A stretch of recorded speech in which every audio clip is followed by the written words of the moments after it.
L'extraction de Damiba du Togo marque un tournant majeur dans une affaire suivie de près par l'opinion publique.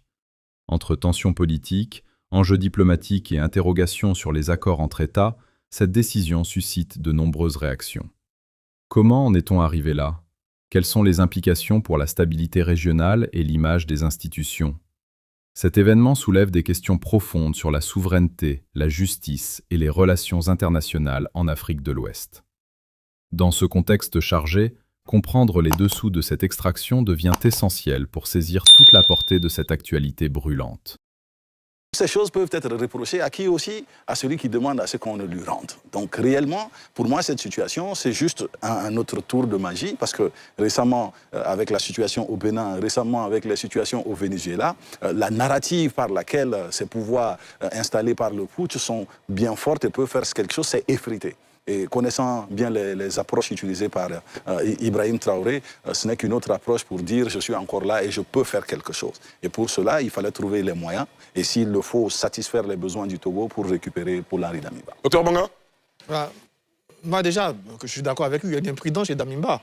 Je peux comprendre que dans le feu de l'action sur le Togo, mais perdurer au Togo, quand c'est les relations qu'on a entre le Togo et les pays de l'AES, moi c'est totalement imprudent. D'autant plus qu'à chaque tentative avéré ou pas, supposé de coup d'État, donc on a le narratif, c'est Damiba, la Côte d'Ivoire, la France. Donc il devait, moi, à mon avis, bouger. Après, pour le Togo, il y a deux choses. Soit les preuves ont été irréfutables, on verra, mais je pense qu'il y avait d'autres solutions pour le Togo.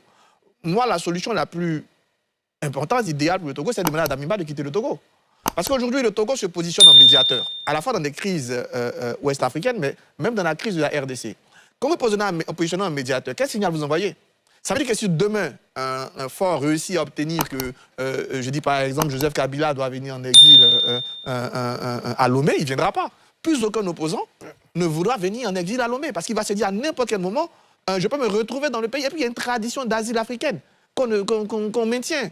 Et aujourd'hui, quand vous acceptez, parce qu'on oublie trop souvent les conditions dans lesquelles Damiba est parti. Damiba est parti dans des conditions où, peut-être que Eric pourra mieux en parler que nous, où son armée n'avait pas perdu le combat. Ils avaient peut-être perdu la bataille, mais pas encore la guerre. Et c'est en ce moment-là que ce soit le Moro Naba, les chefs traditionnels, les chefs religieux, le Togo apparaît pour dire à Damiba, si tu continues de faire de la résistance face à ce qu'enclenche Ibrahim Traoré et sa bande, on risque de se retrouver dans le chaos. Et donc, pour éviter le chaos, casse-toi au Togo. Mais à partir de ce moment-là, ce n'est plus, on parle de droit ou de politique, mais Damiba n'est pas en situation de droit au Togo, il est en situation politique. Et en ce moment, la première solution est politique. Soit on a des preuves irréfutables comme Damiba, en ce moment-là, on le menace, on lui demande d'arrêter, quitte à le garder quelques jours, on lui demande tout simplement de plier bagage. En ce moment, on n'est plus fâché avec les potes burkinabés, mais dans ces conditions-là, le Togo lui-même, qui veut se positionner en médiateur dans les crises africaines, envoie un très mauvais signal aux opposants qui vont vouloir se réfugier au Togo au nom de la paix dans leur pays. Bien sûr. Eric Bayala? Oui, mais sur la question, c'est une question qu'il faut traiter avec circonspection, parce que la posture du Togo gêne un peu. Quand on lit le communiqué, il est clairement indiqué qu'il y a eu des garanties que le Togo a pu obtenir en ce qui concerne que M. Damiba ait un procès équitable et que la peine de mort ne soit pas exécutée contre lui. Mais que sont les partis en présence qui discutent du contenu de son extradition? Vous avez d'un côté le Togo, qui est, j'allais dire, avec un président qui est élu, et de l'autre côté, vous avez une junte militaire, et donc qui n'a pas de légalité constitutionnelle.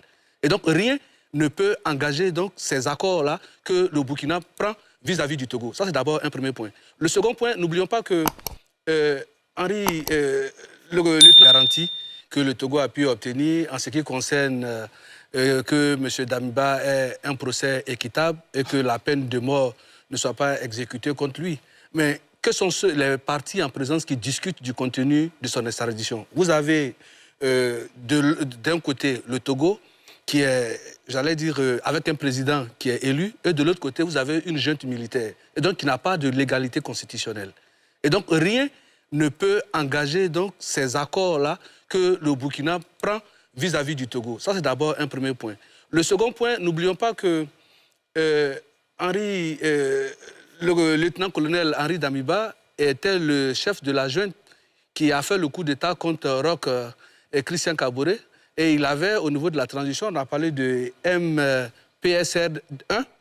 Et Ibrahim Traoré arrive avec le même MPCR, mais 2, avec des visions différentes. Et donc, il y a forcément si vous voulez, depuis toujours, cette volonté manifeste de pouvoir maîtriser Damiba, parce que Damiba avait été le chef dans l'armée d'Ibrahim Traoré, il avait les troupes avec lui. C'est cela. Mais à côté de cela, quand le coup... Ce que je vais vous proposer, c'est de vous permettre de faire votre développement juste après le JT, parce que l'heure commence à presser. Je vais permettre quand même à Sylvain Guédé-Débailly d'en dire un mot avant d'aller à NCI News. Sylvain, Oui, d'entrée de jeu.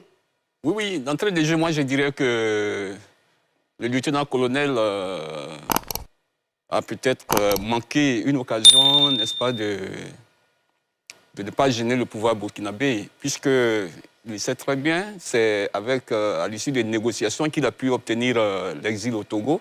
Il devrait donc rester tranquille. Mais dans tous les coups, avérés ou non, son nom est toujours cité.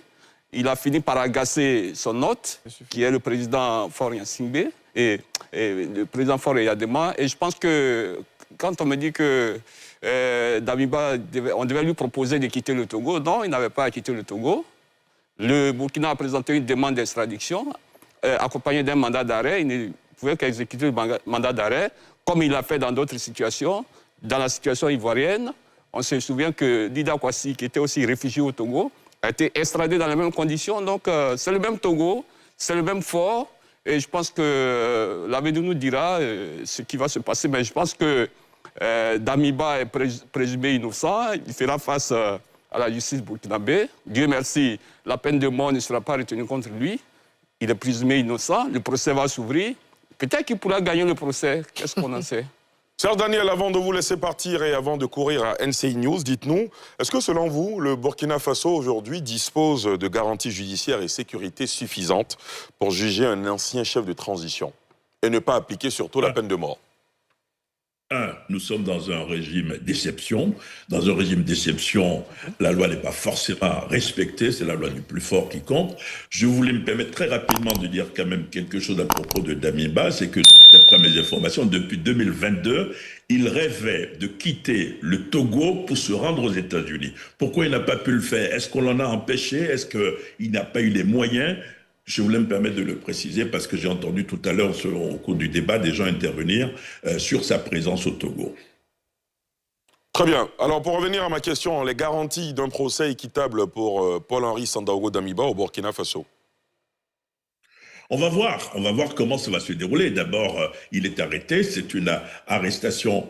Pour le moment, il n'a pas encore vu son avocat, il n'a pas encore vu d'avocat d'après mes informations. Son épouse est sans nouvelles de lui. On va voir ce qui va se passer, devant quel tribunal il sera jugé. Donc, en termes de perspective, je pense qu'il faut plutôt des hypothèses. Je ne peux pas affirmer brutalement qu'il ne sera pas jugé en respectant la loi. Je ne peux pas dire le contraire. Il faut attendre de voir comment les choses vont se dérouler.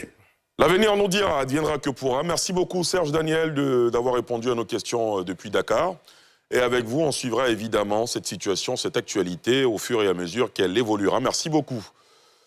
C'est à moi. Merci beaucoup. Alors messieurs, on va marquer une courte pause, aller à NCI News et revenir juste après pour poursuivre le décryptage de l'actualité. Après son extraction du Togo, Paul-Henri Damiba regagne le Burkina Faso dans un contexte chargé d'émotions et d'enjeux politiques.